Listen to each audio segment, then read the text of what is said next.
देहरादून से बड़ी खबर सामने आ रही है। मुख्यमंत्री पुष्कर सिंह धामी ने जीएसटी सुधार पर अहम बयान दिया है। उन्होंने कहा है कि प्रधानमंत्री नरेंद्र मोदी ने देशवासियों और मध्यम वर्ग के हित में कमी की है, जिसका सकारात्मक असर अब दिखने लगा है। 22 सितंबर में नई दरें लागू हो चुकी हैं और व्यापारी वर्ग ने बिक्री में वृद्धि की है जानकारी दी है। मुख्यमंत्री ने इसे लोगों के लिए बड़ी राहत और क्रांतिकारी फैसला बताया है। उन्होंने कहा है कि इस बदलाव से जनता की बचत बढ़ेगी और व्यापार में तेजी भी आएगी। आदरणीय प्रधानमंत्री श्री नरेंद्र मोदी जी ने जो देशवासियों के हित में, मध्यम वर्ग के हित में, गरीब लोगों की और आम जनता, सामान्य जनता और सभी वर्गों के लिए जो ये जीएसटी की दरों में कमी की है, उसका परिणाम साफ दिखाई दे रहा है। 22 सितंबर से ये जो नई दरें लागू हुई है, मैं लगातार व्यापारी बंधुओं से, आज तीसरा दिन है, 3 दिनों से लगातार मैं हर एक अलग अलग जो वस्तुएं बेचने वाले हैं, उन अलग अलग प्रतिष्ठानों पर मैं गया हूं। सभी ने मुझे बताया है कि उनकी जो बिक्री है इस दौरान बहुत बढ़ गई है और जो जरूरतमंद चीजें, जैसे यहाँ पर अभी मैं पूछ रहा था, कल मैंने फ्रिज से लेकर पेस्ट्री से लेकर तमाम प्रकार के खाने पीने के सामान थे, तमाम डेली मर्रा के उपयोग की वस्तुएं थी। आज भी साबुन से लेकर पेस्ट से लेकर घी और ये सभी वस्तुएं जो सस्ती हुई हैं, उससे एक तो लोगों की बचत होगी, ये बचत उत्सव भी है, और साथ में बिक्री का भी, दुकानदारों की बिक्री भी बहुत बड़ी है, लोगों के लिए बहुत बड़ी राहत है और ये क्रांतिकारी निर्णय है। सभी लोग इसके लिए प्रधानमंत्री आदरणीय मोदी जी का धन्यवाद कर रहे हैं। उत्तराखंड में आज भारतीय जनता पार्टी की प्रदेश कार्यशाला का आयोजन किया जा रहा है। इस कार्यशाला में बीजेपी के राष्ट्रीय महामंत्री संगठन बीएल संतोष की मौजूदगी रहेगी। मुख्यमंत्री पुष्कर सिंह धामी भी इस अहम बैठक में शिरकत करेंगे। कार्यशाला में प्रदेश प्रभारी, सह प्रभारी, प्रदेश अध्यक्ष समेत कई नवनियुक्त प्रदेश पदाधिकारी भी मौजूद रहेंगे। पार्टी की रणनीति का फोकस 2027 विधानसभा चुनाव है, जिसे मिशन हाईट्रिक के तौर पर देखा जा रहा है।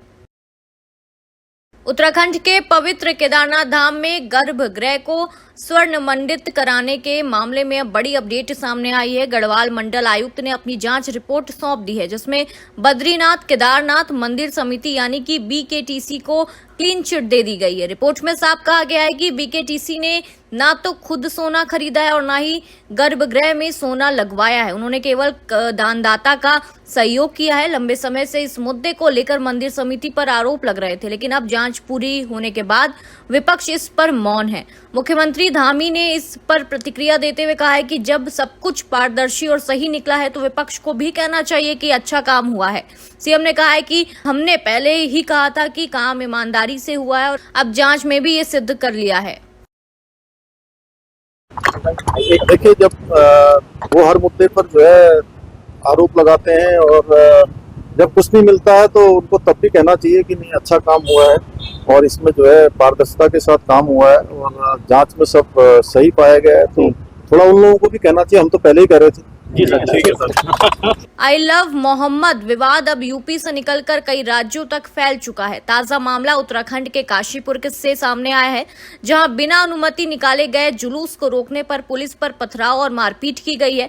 इस पूरे घटनाक्रम पर अब उत्तराखंड मदरसा बोर्ड के अध्यक्ष मुफ्ती शमून कासमी का बयान सामने आया। उन्होंने कहा है कि गैर इस्लामी कृत्य करार देते हुए कहा कि पैगंबर मोहम्मद ने हमेशा अमन, शांति और भाईचारे का संदेश दिया है। कासमी ने यह भी कहा है कि ऐसे उपद्रवियों के पीछे कोई गहरा षड्यंत्र हो सकता है जो समाज की शांति भंग करना चाहता है।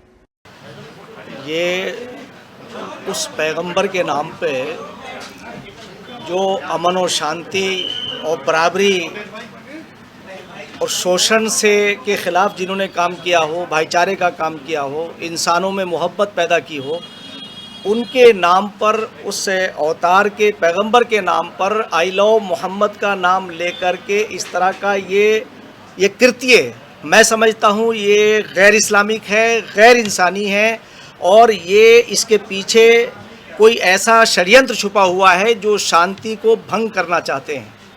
उनकी मैं निंदा भी करता हूं और प्रशासन से आग्रह भी करता हूं कि वो उनके खिलाफ सख्त कार्रवाई करे और आम मुसलमानों से अपील करना चाहता हूं कि जो मोहम्मद साहब सल्लल्लाहु अलैहि वसल्लम के रास्ते पर अमल न कर रहे हों, जो उनकी बातियों उनके कामों के उनके आदेशों के आज्ञाकारी न हो, उनकी आज्ञा का पालन न कर रहे हों, उन्हें कैसे आप ये कह सकते हैं कि उनसे मोहब्बत करने वाले लोग हैं।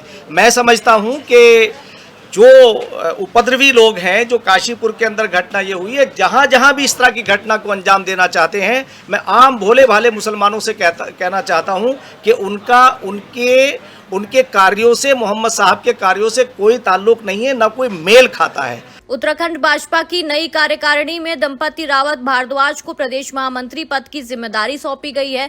उन्होंने भाजपा मुख्यालय में पदभार ग्रहण किया है, जहां कार्यकर्ताओं ने उन्हें बधाइयां दी हैं। दंपति रावत ने इस नियुक्ति को जिम्मेदार मानते हुए कहा है कि पार्टी के कार्यों को पूरी निष्ठा से निभाएंगी। उन्होंने प्रदेश की महिलाओं को भाजपा से जोड़ने का संकल्प भी दोहराया है।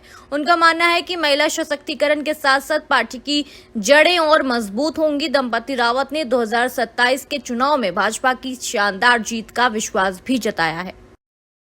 मैं कहूँगी कि उपलब्धि के रूप में नहीं, इसको तो हम जिम्मेदारी के रूप में लेते हैं। जब पार्टी का कोई ऐसा दायित्व मिलता है तो आपको दायित्व निभाना पड़ता है, और उपलब्धि तब होगी जब हम उत्तराखंड की महिलाओं को 100% मैं कहूँगी महिलाओं को, जिसको हम आधी आबादी कहेंगे, उस आधी आबादी को भारतीय जनता पार्टी से जोड़ पाएंगे।